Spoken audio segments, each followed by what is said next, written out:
कधीच नाही चुकणार तुमचे फेवरेट टीव्ही शोज झी5 सोबत, तेही एकदम फ्री।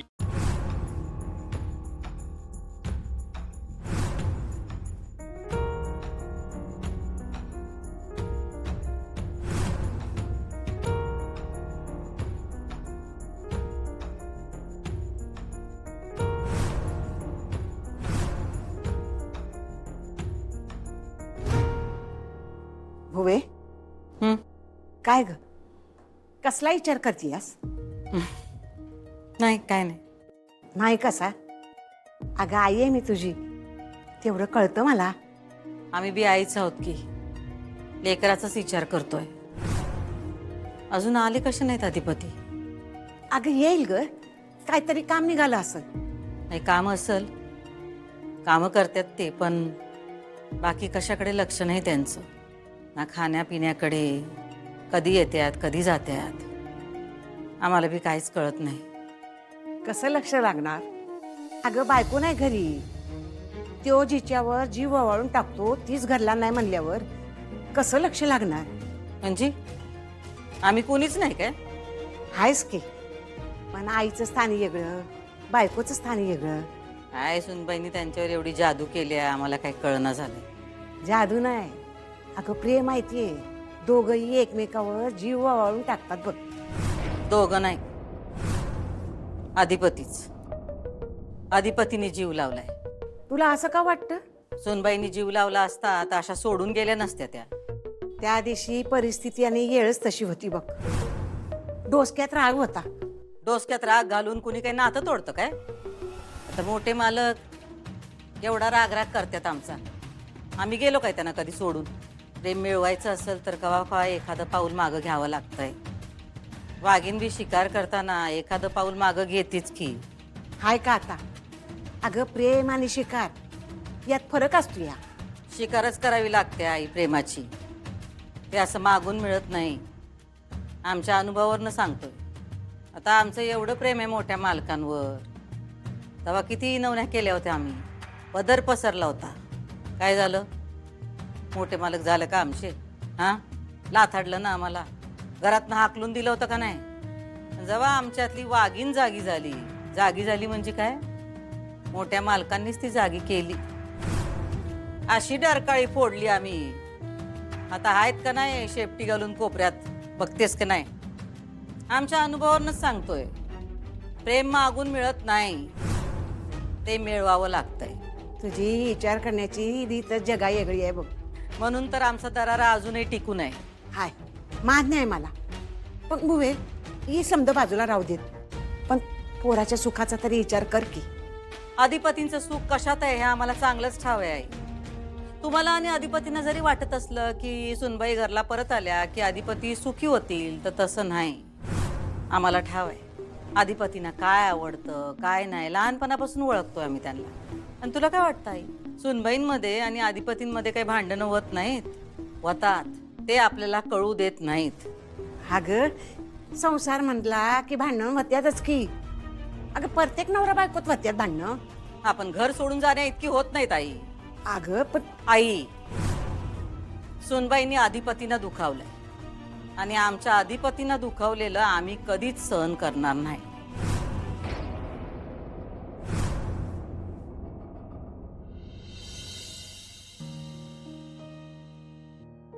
काय हो,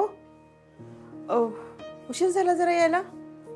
हो, मदनचा फोन आला होता ना, म्हणून त्याला भेटायला गेलो होतो। अरे हा, तुम्ही त्याला भेटायला जाणार होता ना? काय हो, कशामुळे एवढं अर्जंट बोलवलं होतं त्यांनी? अगं, आपल्याला जशी आपल्या अक्षराची काळजी वाटते ना, तशी त्यालाही अक्षराची काळजी वाटते। वाटणारच ना, शाळेपासूनचे मित्र आहेत दोघं जण। बरं काय हा, तुम्ही सांगा मला, बसा मी पाणी आणते। हा,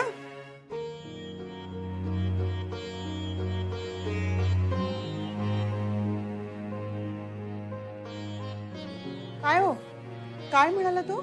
अगं खूप बोलला तो माझ्याशी, पण खूप उशीर केला त्याने बोलायला। म्हणजे नेमकं काय बोलला? त्याला अक्षराबरोबर लग्न करायचं होतं।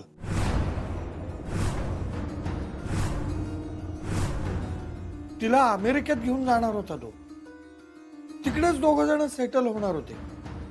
तिला जेवढं शिकायचंय ना तेवढं शिकवणार होता तो. खूप रिक्वेस्ट केली होती त्यांनी अक्षराला, पण ही काही गेली नाही ग. म्हणून तो मग शेवटी एकटाच गेला अमेरिकेला. मग आता कसं काय आला तो अचानक? आपल्या अक्षरासाठी तो परत आलाय. अक्षरासाठी म्हणजे? अगं त्या दोघांची ना खूप घट्ट मैत्री आहे, पण आता त्या मैत्रीच्या पलीकडे जाऊन तो विचार करतोय, म्हणून तो आलाय भारतात. काय बोलताय तुम्ही? मला काहीच कळत नाहीये. म्हणजे नेमकं काय बोललाय तो? अक्षराचा ना त्रास बघवत नाहीये त्याला. तो म्हणत होता की तिला आता पुन्हा सासरी पाठवू नका. नाही म्हणजे त्याचंही म्हणणं मला बरोबरच वाटलं, कारण मलाही तिला सासरी पाठवायचंच नाहीये. हे बघा, तिला तिचं ठरवू द्या.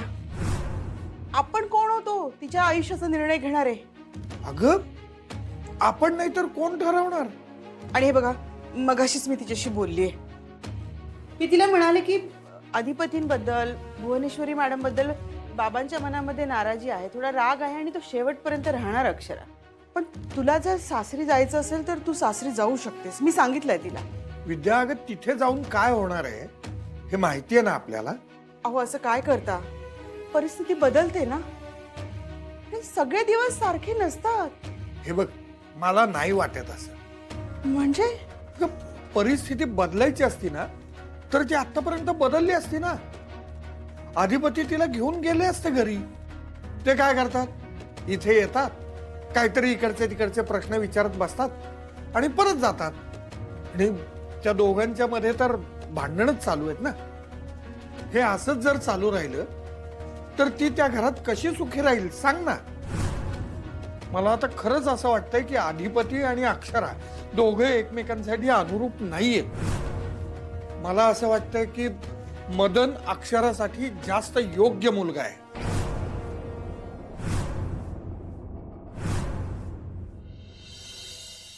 निर्णय म्हणजे काय?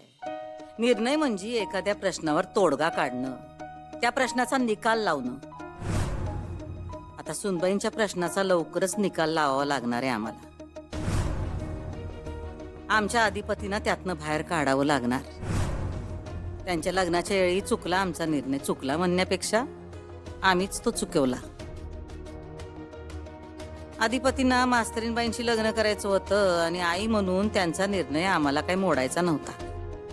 मग काय, आम्ही आमचा निर्णय बदलला आणि बांधली त्यांच्या लग्नाची गाठ. मास्तरीनबाईंचं तेव्हा प्रेम नव्हतं त्यांच्यावर, तेच बरं होतं. पण काय करणार, आमच्या अधिपतींचा स्वभावच आहे असा. सगळेजण प्रेमातच पडतात त्यांच्या. मग काय, सुनबाई पण पडल्या प्रेमात. पण हे कसलं प्रेम, ज्याच्यावर खरं प्रेम असतंय त्याला कुणी दुखवत नाही. पण सुनबाईंनी आमच्या अधिपतींना दुखावलंय, आणि जो कोणी आमच्या अधिपतींना दुखावतो त्याला आम्ही सोडत नसतोय. आई अंबाबाई, तुला बी ठाव आहे आम्ही अधिपतींना किती जीव लावतो. ते त्यांच्या जन्मदात्या आईपेक्षा जास्त माया आहे आमची त्यांच्यावर. मग त्यांना त्रास झालेला आम्हाला बघवल काय? आणि म्हणूनच त्यांना त्रास देणाऱ्या सुनबाईंना आम्हाला त्यांच्यापासून वेगळं करायचंय, आणि आम्ही ते करणार.